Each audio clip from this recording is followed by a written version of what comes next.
love your show. Was it smart for Lincoln Riley and Dan Lanning to go to the Pac-12 with all the uncertainty around the future of the conference? Well, in light of the way we led the show tonight, that is a really, really good question to ask, especially in this show.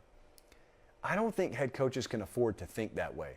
Like, I don't think you can be Lincoln Riley if your heart is set on taking the USC job, or if you're Dan Lanning and you've never had a head coaching job and you're the defensive coordinator at Georgia and a big job opens up at Oregon, they offer you and you stop and you talk to your agent and say, yeah, but what's the Pac-12 going to be 3 years from now, 5 years from now? You can't afford to do that. The game, at least as far as you're concerned, is not happening in 5-year increments. It's happening day to day. It's right now. You got to make your decision now. And you just let the rest of the tumblers fall into place. Dan Lanning did the only thing he could do. You've got to take that job. Now, Lincoln Riley didn't have to take the job, but based on his desires, and that's all that matters here, quite frankly, he took the job.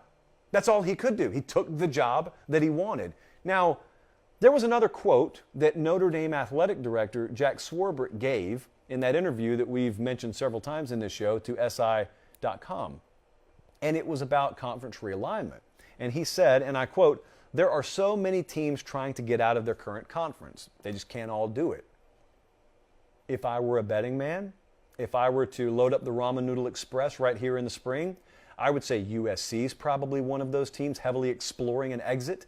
I would say Oregon is probably one of those teams. And if they're not, it would be in their best interest to be exploring that. So you just go, you keep your nose down, you worry about what you can control. Lincoln Riley can control the guys they take from the transfer portal through May 1st.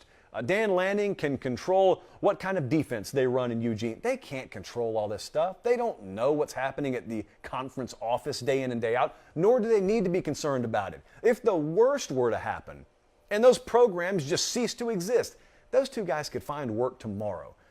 Worry about what you can control.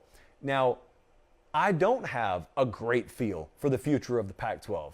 How can you right now? Like, how can you feel good knowing what the projections are, knowing where the SEC and the Big Ten are headed, and the gap that's going to be between them and everyone else? How can you feel good about it? But at the same time, how can you know that 5 or 10 years from now, 3 years from now, that USC football will have a Pac-12 sticker on the helmet, or Oregon football will have a Pac-12 sticker? Point is, we don't know.